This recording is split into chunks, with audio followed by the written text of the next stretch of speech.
وقار کا باپ حارث ورثہ کے خلاف زوبیہ اور فرمان کے ساتھ مل کر جو چال چلنے والا ہے وہ خود ہی اس جال میں پھنس کر رہ جائے گا۔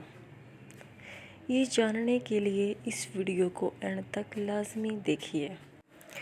زوبیہ کے بابا کا وقار کے بابا نے کافی قرضہ دینا ہے اور اس پر زوبیہ کا باپ حارث کو یہ دھمکی دیتا ہے کہ اگر اس نے زوبیہ اور وقار کی شادی نہ کی تو نہ صرف وقار کے باپ کو قرضہ واپس کرنا ہوگا بلکہ وہ اس کو اریسٹ بھی کروا سکتا ہے۔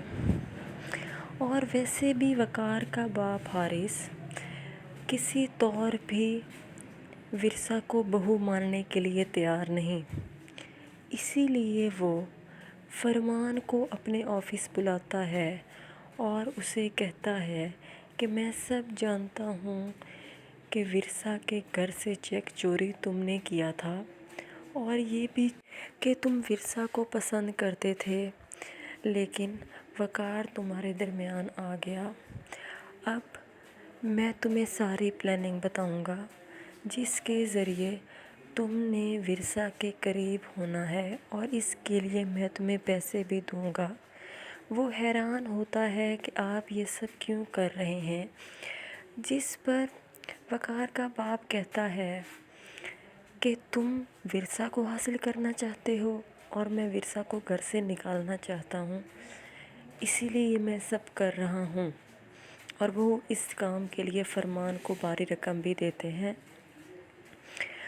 زوبیہ کے ساتھ بھی ڈیل کرتے ہیں، اس کو فرمان کی ساری بات بتاتے ہیں اور اسے کہتے ہیں کہ جب ہمیں تمہاری ضرورت ہوئی تو تم نے کچھ ایسا کرنا ہے کہ وقار سب دیکھ کر فوراً ہی ورثہ کو طلاق دینے کا سوچ لے، جس پر زوبیہ ہاں کہہ دیتی ہے۔ دوسری طرف حارث کی اپنی بیٹی ایمن جس نے کورٹ میرج کر لی تھی، اس کا شوہر اب لاپتہ ہے۔ وہ اپنے دوست ارسلان سے شاہد کے بارے میں پوچھتی ہے تو وہ بتاتا ہے کہ وہ دبئی پولیس نے اسے اریسٹ کر لیا ہے، جس کی وجہ سے وہ ادھر ہی ہے۔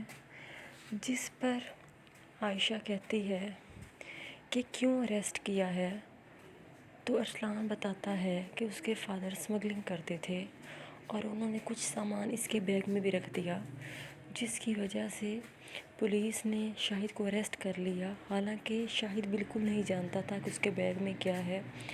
جس پر ایمن بہت پریشان ہے کہ اب وہ کیا کرے، کیونکہ وہ کورٹ میرج بھی کر چکی ہے اور شاہد بھی دبئی میں قید ہے۔